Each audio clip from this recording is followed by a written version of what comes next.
Alors, quel est l'impact sur les équipes et comment est-ce qu'on structure des équipes quand on met Scrum à l'échelle? C'est-à-dire quand on commence à avoir plus d'une seule équipe euh, qui est dédiée sur un produit. Bien évidemment, les premières choses à faire, hein, c'est d'avoir une équipe dédiée. Si c'est pour avoir trois équipes qui sont chacune à 20% de leur temps, là, il faut quand même se poser des questions. Il vaut mieux une équipe à 100% de son temps plutôt que d'en avoir trois à mi-temps. Là, on est sur vraiment des fondamentaux, mais c'est mieux de le dire.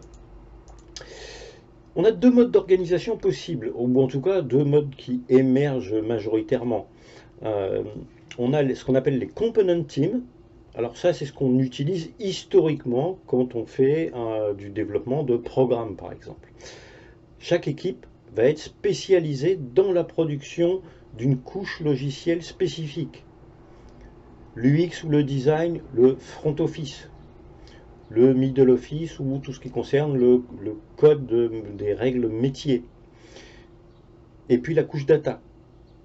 Donc potentiellement, j'ai trois équipes. Ben, j'ai une équipe de développeurs front office, j'ai une équipe de développeurs back office et j'ai une équipe de data analyst, de DBA et éventuellement d'experts sur la gestion du système, des flux, etc., etc. Premier type de structure, et c'est celui qu'on utilise historiquement le plus souvent. L'agilité est amenée à concevoir d'autres types d'équipes, ce qu'on appelle les feature teams. Dans ce contexte-là, chaque équipe est pluridisciplinaire et capable de traiter toutes les couches.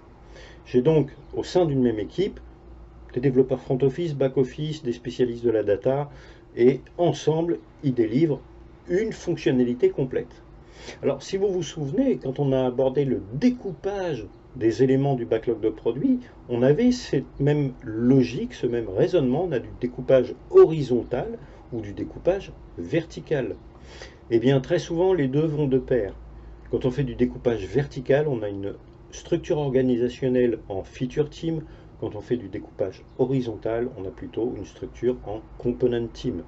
Et puis, il y a une des équipes, quand on est en component team, il y a une des équipes en général, c'est celle du milieu, hein, celle qui code les règles métiers, qui va se charger également de l'intégration.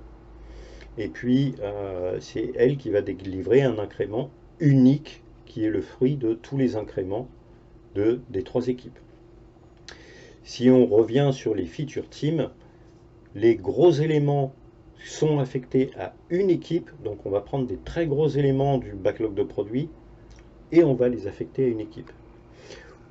Ou c'est l'équipe qui va dire nous on se sent les plus à même de gérer ça et puis nous on se sent les plus à même de gérer cet autre élément.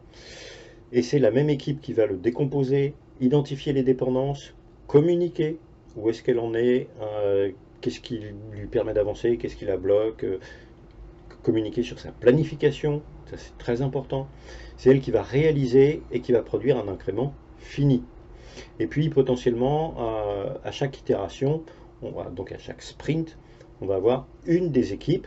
Alors parfois elle est désignée à l'avance, parfois c'est celle qui a terminé en premier, qui va se charger d'intégrer le travail global des trois équipes pour pouvoir délivrer un incrément complètement fini. Donc là, il y a un certain nombre de solutions techniques qui permettent de gérer ça assez facilement.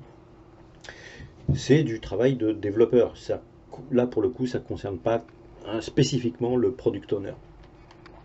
Dans tous les cas, qu'on soit sur des component teams ou des feature teams, chaque équipe doit être capable de concevoir, réaliser, tester et délivrer un incrément de produit fini.